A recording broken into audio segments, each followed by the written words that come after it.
gostaria de agradecer aos organizadores e coordenadores do ENAMA pela oportunidade de apresentar os resultados de um trabalho recente que está submetido para publicação, em parceria com Giovanni Figueiredo, Viviane Magalhães e Gilberto Pereira.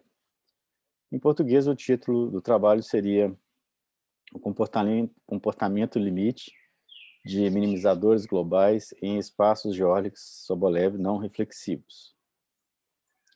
No trabalho, a gente estuda as soluções que minimizam o funcional energia associados a esse problema, essa família de problemas aqui. É uma família de problemas indexada por P.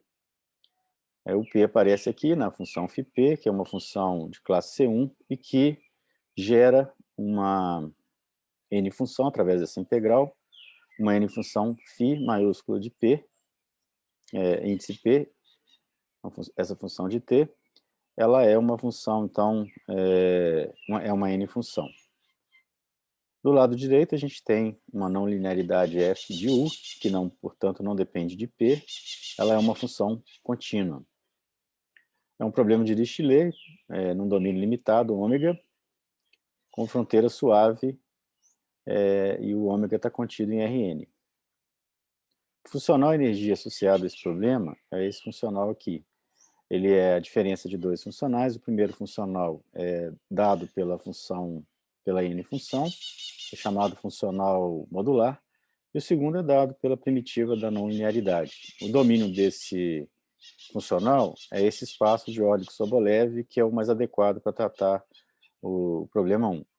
Infelizmente, a gente não tem tempo aqui para comentar sobre esse espaço, mas é um espaço similar ao espaço W01P, o espaço de Sobolev tradicional, só que no nosso caso, as nossas hipóteses vão permitir que esse espaço não seja não reflexivo e o funcional não seja de classe C1. É exatamente o que acontece quando essa n-função cresce mais rápido do que qualquer polinômio. Por exemplo, se ela tiver um crescimento exponencial no infinito. Então, nesse caso, esse espaço não é reflexivo e esse funcional modular não é de classe C1 e, portanto, o funcional energia também não é de classe C1. Essa é uma observação importante, que dá um pouquinho da ideia da relevância do trabalho, né? E uma outra observação que é mais para facilitar aí para frente, os próximos slides, e também para dar uma ideia de onde apareceu a função, como é que a função de distância até a fronteira vai aparecer no problema. A função de distância até a fronteira, o próprio nome já diz, e a definição é, é natural, né? Essa função aqui. Ela tem essa boa propriedade que o módulo do gradiente é igual a 1 em quase todo ponto. E com isso, o funcional modular aplicado nela tem essa expressão mais simples, em que aparece, então, o φp de 1 multiplicado pelo volume de ômega. As hipóteses que a gente coloca sobre as hipóteses que a gente assume para obter os resultados são 3 hipóteses para n-função e 3 para não linearidade.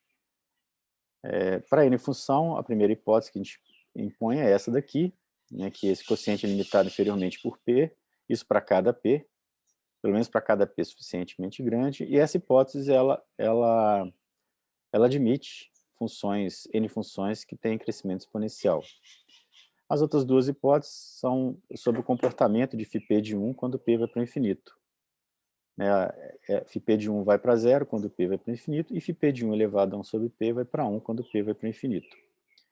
As hipóteses sobre a não linearidade, a hipótese 4 e a 6, essas duas são hipóteses bem simples e são as mais simples que a gente precisou para mostrar a existência de minimizadores.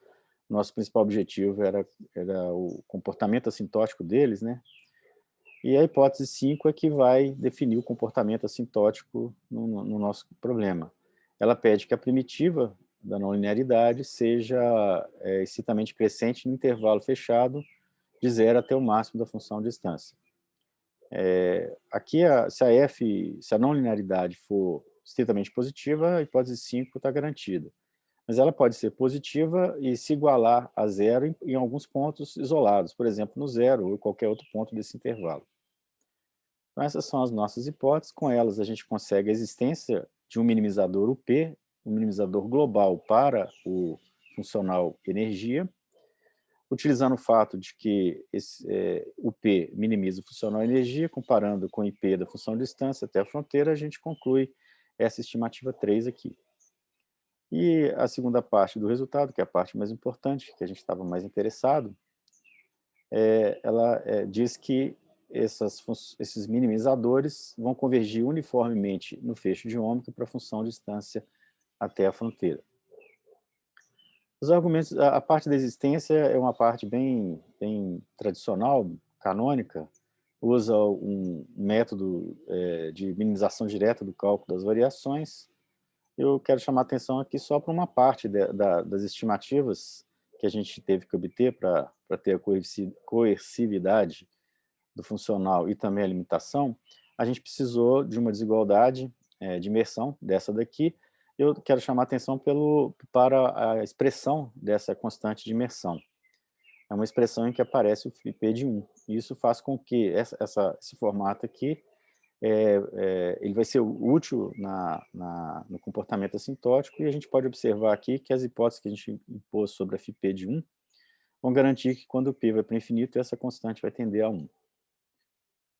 Usando esse fato, garantido pelas hipóteses 2 e 3, a gente consegue mostrar que essas funções UP lá no espaço de W01P, na norma desse espaço de Sobolev tradicional, o limite sup da norma dessas funções, quando P vai para o infinito, é menor ou igual que 1.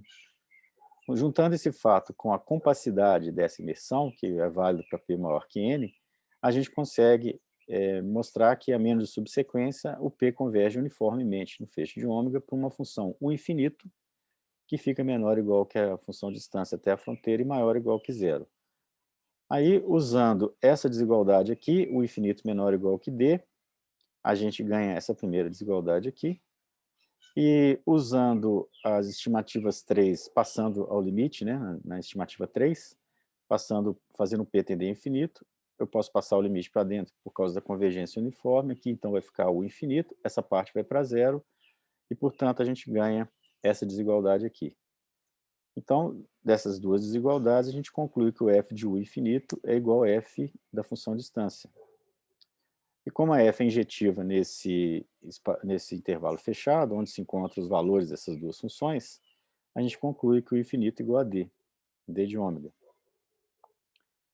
Bom, os nossos resultados generalizam todos esses resultados que eu listei aqui, que dizem respeito a esse tipo de problema. E todos eles são com f igual a 1. F identicamente 1 em todos eles. O primeiro deles foi em 77 por Payne e Philippin, em que eles utilizaram a função Φp de t, a que dá origem ao P laplaciano. Então é uma função específica, Φp. Aí eles mostraram que a integral de UP converge para a integral da função distância. E Cavol, mais tarde, para o mesmo tipo de problema, mostrou que a convergência é de fato uniforme. Em 2017, já no contexto de espaço de Orlik-Sobolev, uma classe de funções Φp, Botché e Mihalescu obtiveram os mesmos resultados. Eles obtiveram o resultado de Payne e Philippin e usaram esse resultado para concluir o resultado de Cavol, que é o mesmo resultado que nós obtivemos. E essa classe de funções que eles assumiram, elas satisfazem essas estimativas aqui. Então, anotem que aparece aqui um Q para limitar do lado direito, né? E também esse Q ele vai variar com P através de duas funções lineares de P. O que acontece aqui é que essa nova estimativa, junto com a anterior, né, com essa que a gente também assumiu, juntando as duas, o espaço de Orlik-Sobolev vai ser reflexivo e o funcional energia vai ser de classe C1.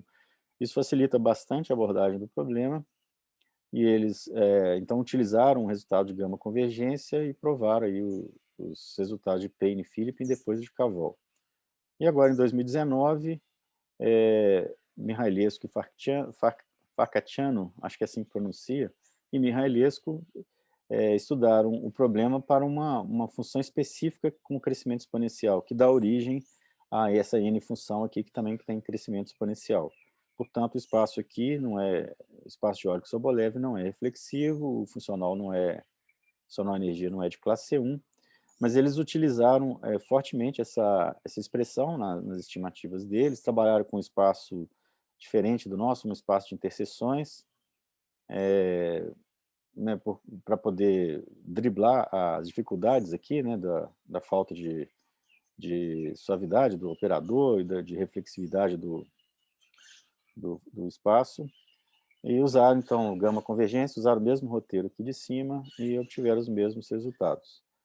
É, a gente pode observar que as nossas hipóteses estão presentes também nesses, todos esses, né? Se eu colocar φp de 1 aqui, o resultado vai dar uma família de números tendendo a zero. E se eu colocar t igual a 1 e elevar 1 sobre p, vai tender a 1 quando p vai para o infinito, em todos esses artigos aqui.